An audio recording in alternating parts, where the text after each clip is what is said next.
దేవునికి స్తోత్రం. మంచివాడు, మహోన్నతుడు, సర్వశక్తిమంతుడు, సర్వాధికారి, తన శేషమైన నామములను బట్టి కృతజ్ఞతాస్తుతులు స్తోత్రాలు చెల్లిస్తూ ఈ అంశాన్ని వినిస్తున్న ప్రతి కుటుంబానికి శాంతి సమాధానము కలిగేలా ప్రభు యేసుక్రీస్తు పరిశుద్ధ నామములో బతిమాలి వేడుకొలుస్తూ, నా ప్రియ దేవుని జనంగమా, ఈ వాక్యం చెప్పుకోనబోయే వాక్యం ఏమనగా, వేరే భాషలతో మాట్లాడే వరమును గురించి బైబిల్ ఏమి చెప్తుందో, ఈరోజు పరిశుద్ధాత్మ శక్తి ఎవరినైతే ఆవరిస్తాదో వారు భాషలతో మాట్లాడే అవకాశం ఉంటుందని మనకు బైబిల్ లేఖనాలు సెలవేయబడుతున్నది. మొదటి శతాబ్దాలలో కొంతమంది క్రైస్తవులు వేరే భాషల్లో మాట్లాడుతూ అద్భుతములు సమర్థాలు ఉండేవి. అంటే గత కాలంలో నుండి పరిశుద్ధాత్మ శక్తి ఎవరిపైనైతేనో నిండుకుంటుందో వారు పరిశుద్ధాత్మ శక్తి ద్వారా అన్య భాషలతోని మాట్లాడేవారని ఈ లేఖనాలు మనకు సెలవిస్తున్నాయి. హల్లెలూయా. దానివల్ల ఆ భాషలు నేర్చుకొనడము, చక్కగా మాట్లాడగలిగితే వాళ్ళు, అంటే ఈ భాషలను నేర్చుకోకుండానే వారు చక్కగా మాట్లాడేటప్పుడు పరిశుద్ధాత్మ శక్తి వారిపైన ఆవరించి ఉంటుంది. కాబట్టి వారు మాట్లాడిన మాటలు కూడా వారికి తెలియకుండానే దేవుని శక్తి ద్వారా మాట్లాడగలుగుతారు అని అపోస్తలుల కార్యాలు 10వ అధ్యాయం 46వ వచనంలో దీన్ని చదివినట్టయితేను పరిశుద్ధాత్మను గురించి చాలా వివరంగా తెలియపరచబడుతుంది. హల్లెలూయా. నా ప్రియ దేవుని జనాంగమా, పరిచర్య చేసే నా సేవకుల ప్రజలారా, మీరందరూ ఈ వచనాలను చాలా జాగ్రత్తగా విని చదివి ఇక్కడ ఏమున్నా అన్నది పరిశీలించమని మిమ్మలను వేడుకొనుస్తున్నాను. భాషలు తెలిసిన వాళ్ళ వలన సరే, వాళ్ళు చెప్పే విషయాలను తెలిసి అర్థముగా చేసుకునే వాళ్ళు చాలా తక్కువగా ఉన్నారు. అంటే ఈ భాషల విషయమున, అంటే భాషలు అంటే ఏంటిది, పరిశుద్ధాత్మ అంటే ఏంటిది అన్నది తెలియగా కనిపించి అవుతారు అని చెప్పబడుతుంది. పరిశుద్ధాత్మ అన్నది ఒక మన మనుషుని శక్తి వలన కానీ, వారి సమర్థాల వల్ల కానీ, వారి ఉనికి వలన కానీ అచ్చడిది కాదు. కానీ కేవలము పరిశుద్ధాత్మ మనము ప్రార్థించినప్పుడు, మనపై దిగి వచ్చినప్పుడు మనము పొందుకునే పరిశుద్ధాత్మ శక్తి వరములు ఎలా ఉంటాయంటే, మనకు తెలియని పరిస్థితుల్లోనే మనము చేయవలసిన కార్యక్రమాలు జరుపుతూ సక్రమంగా మనము ఎలాంటి ఇబ్బంది లేకుండాను చేయగలుగుతాము. అందుకు అపోస్తలుల కార్యాలు 2వ అధ్యాయం 4 నుండి 8వ వచనం వరకు చూసినట్టయితే, పెంతెకోస్తు పండగ అప్పుడును శిష్యులందరూ ఒక చోట కూర్చొని ఉండి వాళ్ళు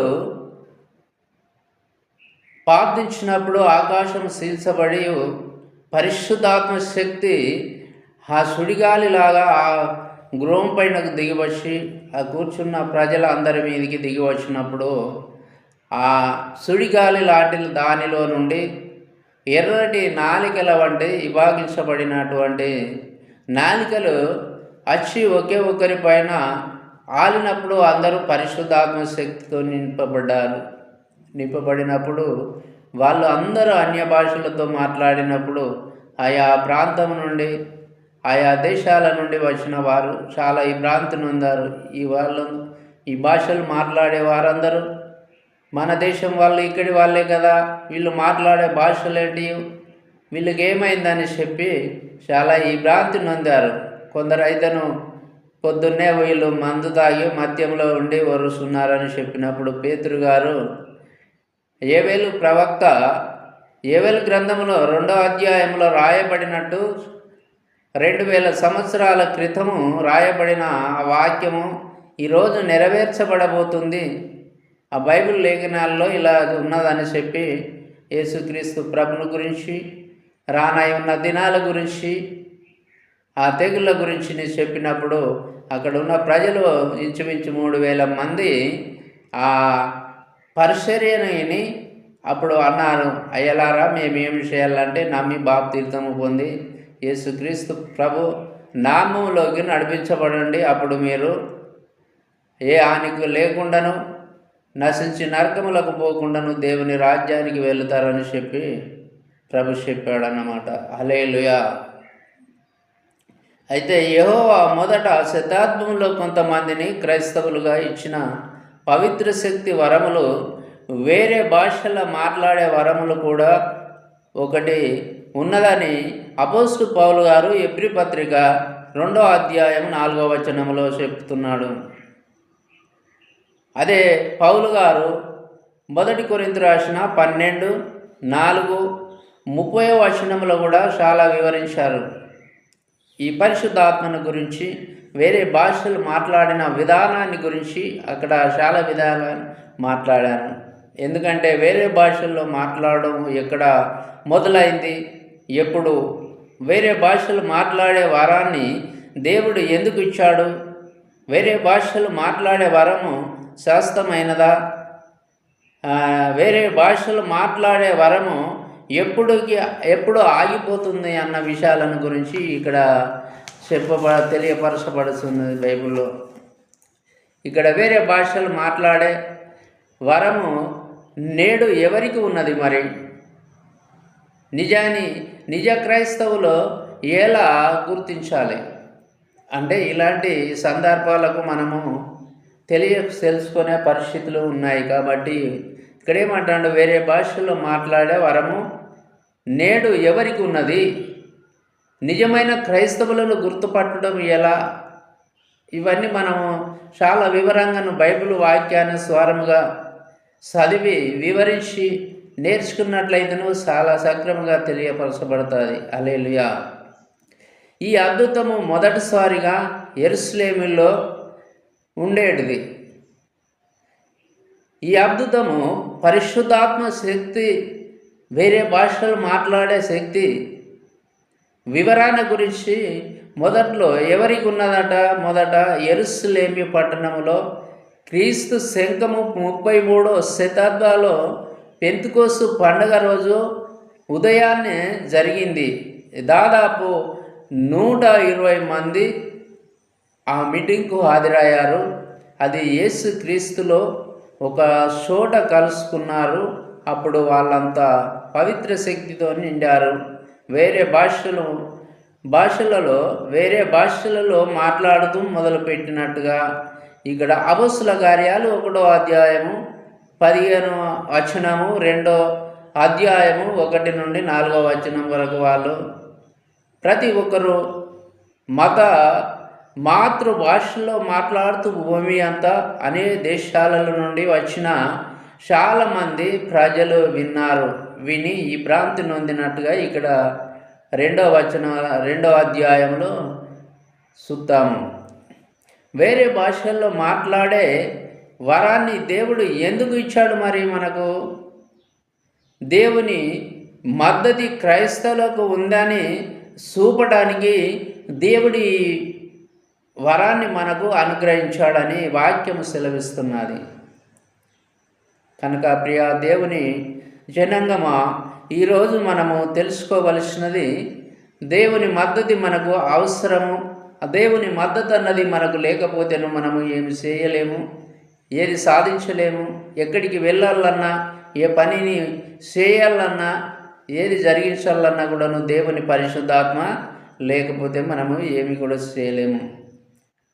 చూడండి, పరిశుద్ధాత్మ అన్నది ఎలా ఉంటుంది అని అంటే, ఇక్కడ దేవుని మద్దతు క్రైస్తవులకు ఎలాగ చూపిస్తాడన్న దాని గురించి, ఇక్కడ మోషను గురించి దేవుడు ఇచ్చిన, మోషకు బయలుపరిచిన దానిని గురించి చూద్దాం.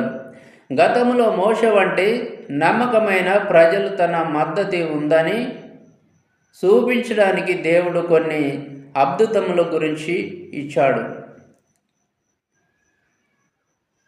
ఐగుస్తు దేశం నుండి ఇశ్రాయేలు ప్రజల్లో విడిపించడానికి వారి బానితత్వం నుండి విడిపించుకొని సినియ పర్వతం దగ్గరికి తీసుకొచ్చి అక్కడ నుండి సినియ పర్వతం మీదికి మోసపోయి 40 పగళ్ళు 40 రాత్రులు ఆయన ఉపవాస ప్రార్థన చేసినప్పుడు దేవుడు స్వయంగా మేఘాలలో నుండి అక్కడికి దిగి వచ్చాడు. సినియ పర్వతం మీదకి దిగి వచ్చి మోషతో మాట్లాడి ఈ ఇశ్రాయేలు ప్రజలు చేయవలసిన నిబంధన పలకలు అనగా రాతి పలకల మీద స్వయముగా యెహోవా దేవుడు వేళ్లతోని రాసిచ్చిన 10 మాటల పలకలు ఆయనకు ఇచ్చాడన్నది ఇక్కడ మనం నిర్గమకాండము 4వ అధ్యాయము 1 నుండి 9 వరకు, 29 నుండి 31 వరకు, సంఖ్యాకాండము 17 10వ వచనములో తెలియపరచబడుతుంది. చాలా జాగ్రత్తగా చదివినట్టయితేను. ఎందుకంటేను ఈ ప్రజలకు నీతి నిబంధన ఎలా జీవించాలి, ఈ లోకనస్వారం కాకుండాను, ఈ లోకంలో ఉన్నదానిని కాకుండాను, శరీర ఆశలను ఆశించకుండాను, మనుషుడు అన్నవాడు ప్రతివాడు ఆత్మనస్వారముగా జీవించే విధానాలను ఆ 10 మాటల్లో ఆ పలకల మీద రాసి ఇచ్చాడు. రెండోటి, వేరే భాషలో మాట్లాడే వరము కూడా అలాంటిదే, ఒక అద్భుతమే. కొత్తగా ఏర్పడిన క్రైస్తవ సంఘానికి దేవుని మద్దతుని ఉందని, అది చూపిస్తుందని, భాషల విషయాలకు అది విశ్వాసులకే గుర్తు అని అపోస్తుడైన పౌలు రాసినట్టుగా 1 కొరింథీ 14:22 వచనంలో తెలియపరుస్తుంది. అంటే సీనియర్ ప్రవక్తలకే కాదు కానీ కొత్తగా ఎవరైనాను దేవుని సేవనే కావచ్చు, దేవుని పరిచర్య చేసేవారు కావచ్చు, దేవుని నమ్ముకొనిన వారు కావచ్చు, ఆసక్తి కలిగి దేవునితో ప్రార్థించడం ఆసక్తి కలిగిన వారికి ఇలాంటి పరిశుద్ధాత్మ అభిషేకం అన్నది తప్పగా పొందగలుగుతారు. పెద్దవారు చిన్నవారు అన్నది ఏమి తేడాలు లేకుండాను అందరికీ ఒకే రీతిగా దేవుడు ఆయన పరిశుద్ధాత్మను ఆవరింపుతాడు. క్రైస్తవులు పూర్తి స్థాయిలో సాక్ష్యమిచ్చడానికి పెంతెకోస్తు రోజు యేసు శిష్యుల మాటలు విని వాళ్ళు ఇలా అన్నారు. దేవుని శక్తివంతమైన కార్యాలను గురించి వీళ్ళు మన భాషలతో మాట్లాడిన మనుషులందరూ వింటున్నారు, కానీ అది అర్థం కాని పరిస్థితిలో ఆ దేశస్థులు వాళ్ళందరూ ఆ భాషలు మాట్లాడని పరిస్థితిలో ఉన్నారు. ఆ దేశస్థులు అన్యులే కాకుండాను క్రైస్తవులు కూడాను దేవుని అనియత జీవితాన్ని, నిజ క్రైస్తవ జీవితాన్ని జీవించని వాళ్లకు, బైబిల్ జ్ఞానం లేని వాళ్లకు, ఇలాంటి వారికి పరిశుద్ధాత్మ శక్తి ఏంటి అన్నది తెలియకుండా ఉన్నారు ఇప్పటికైనాను. ఇక్కడ అపొస్తలుల కార్యాలు 2వ అధ్యాయం 11వ వచనంలో, కాబట్టి యేసు ఇచ్చిన ఆజ్ఞ ప్రకారము క్రైస్తవులు పూర్తి స్థాయిలో సాక్ష్యమిస్తూ అన్ని దేశాల ప్రజలను శిష్యులుగా చేయాలని, ఆ దేశాల్లో దేవుడు ఆ అద్భుతములను వరాలను ఇచ్చాడని అపొస్తలుల కార్యాలు 10వ అధ్యాయం 42, ఇక్కడ మత్తయి సువార్త 28:19లో చెప్పిన మాట ఏంటంటే, ఆ శిశువులతో చెప్పిన మాట ఏంటంటే, ఆకాశం అందుగాని భూమి అందుగాని సర్వ అధికారం నాకు ఇవ్వబడినది కాబట్టి సర్వ స్థలాలకు వెళ్ళి సర్వ సృష్టికి సువార్త ప్రకటించి నమ్మి బాప్తిస్మం పొందండి అని చెప్పి నమ్మిన వారికి ఈ విషయాలు నేను ఏ సంగతులను మీకు ఆజ్ఞాపించుతో ఆయా సంగతులన్నీ వారికి తెలియజేసి నశించి నరకంలో పోవుటకు దేవునికి ఇష్టం లేదు కనుకను మీరు నశించి నరకములకు పోకుండాను మీరు దేవుని నమ్ముకొని దేవుని రాజ్యానికి వెళ్ళండి అని చెప్పండి. ఏమాత్రము ఒక నశించిపోతున్న ఆత్మను కూడా వృధా కాకుండాను మనము దేవుని సన్నిధికి నడిపింపాలి. ఆ అద్భుతములన్నీ కళ్ళార చూస్తున్న శిష్యులు మాటలు విని దాదాపు అప్పుడు 3000 మంది ఆ రోజు శిష్యులు బాప్తీర్థము పొందారు.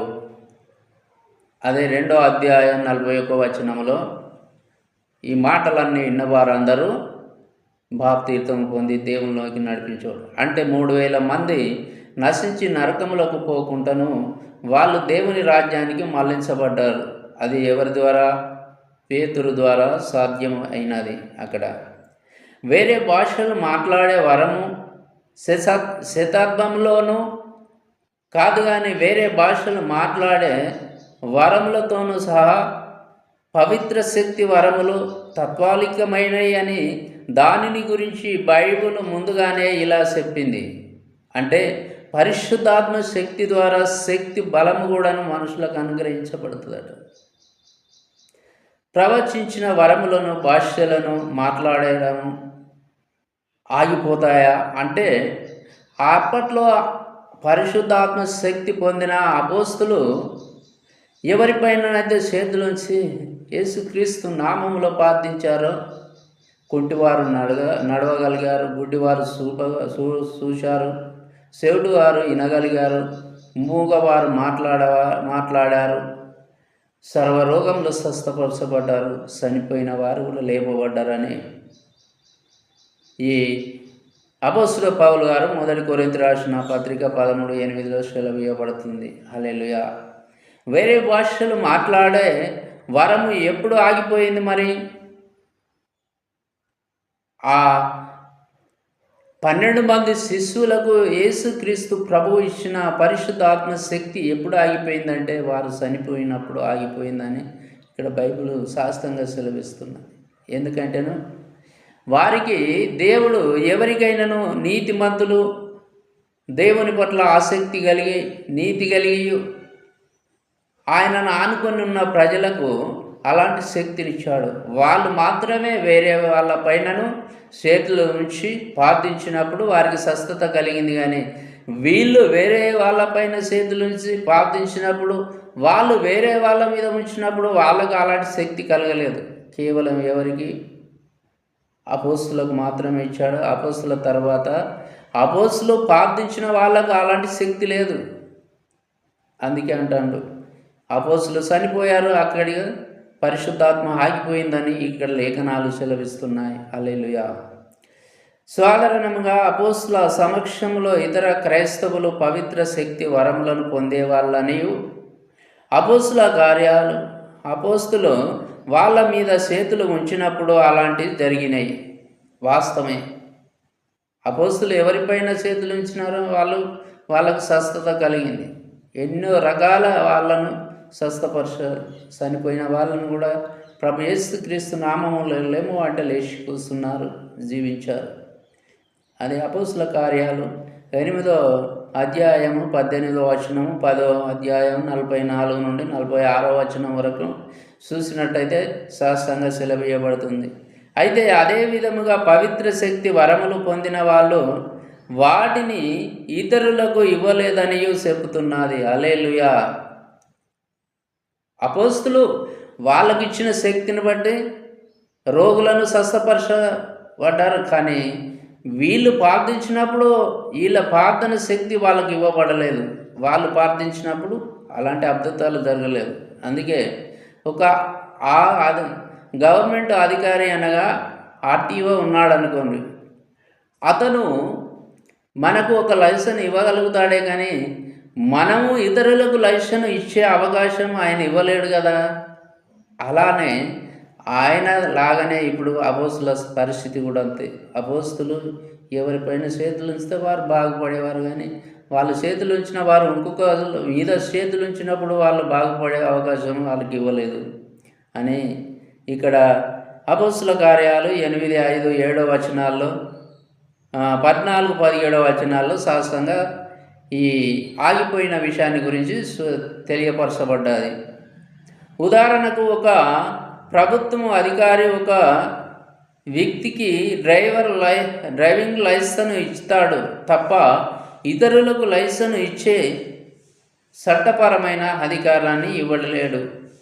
వేరే భాషల్లో మాట్లాడే వరం కూడా అలాంటిదని అపోస్తులు అలాగనే వెళ్ళే ద్వారా ఆ వరాన్ని పొందేవాళ్ళు. మరణించినప్పుడు ఆ వరములు ఆగిపోయాయని తెలుసుకుందాము. హల్లెలూయా. వేరే భాషల్లో మాట్లాడే వరం నేడు ఎవరికైనాను ఉందా? క్రీస్తు శంఖము మొదటి శతాబ్దంలో చివరి కాలంలో వేరే భాషలు మాట్లాడే అద్భుత వరములు ఆగిపోయి ఉండవచ్చు. కాబట్టి దేవుని శక్తి వేరే భాషల్లో మాట్లాడగలుగుతున్నామని నేడు ఎవరును చెప్పలేరు. హల్లెలూయా. నిజ క్రైస్తవులు ఎలా గుర్తించవచ్చు? మరి నిజ క్రైస్తవులు ఎలా గుర్తించవచ్చు అంటే సత్యపూర్వకమైనను ప్రేమను బట్టి నిజమైన క్రైస్తవులను గురించి గుర్తించవచ్చునని యేసు అన్నాడు. సంపూర్ణతమైన ప్రేమను బట్టి, మనిషికి ప్రేమను బట్టి నిజమైన క్రైస్తవులను గురించి యేసు చెప్పాడు. యవన రాసిన పత్రిక 13వ అధ్యాయము 34-35 వచనాలను సెలవిస్తున్నాడు. అంటే ప్రేమ మనిషిలోని ప్రతి మనిషిలో ప్రేమ లేకపోతేను ఏ అద్భుతము చేయలేడన్నది. ఒక మనిషి చనిపోతే అతనికి మన జీవితాన్ని ఇస్తే బతుకుతాడన్నప్పుడు ఆ జీవితాన్ని ఇచ్చాను అంత ధైర్యం ఉన్న సవాసం చేసినా కూడా ఆ చనిపోయే మనిషి మీద ఇతనికి ప్రేమ లేకపోతే అది ఇచ్చినా కూడా వ్యర్థమే. అలాంటిది అపోస్తల పౌలు గారు అంటారు, మొదటి కొరింథీయులకు రాసిన పత్రిక 13వ అధ్యాయంలో అంటాడు, దేవుని భాషలో మాట్లాడినను ఈ లోక భాషలు మాట్లాడినను కానీ నేను ప్రేమ లేని వాడనైతేను కంచు తలను గనగనమని మోగించిన వానిలాగానే వ్యర్థమే అని చెప్పి. హల్లెలూయా.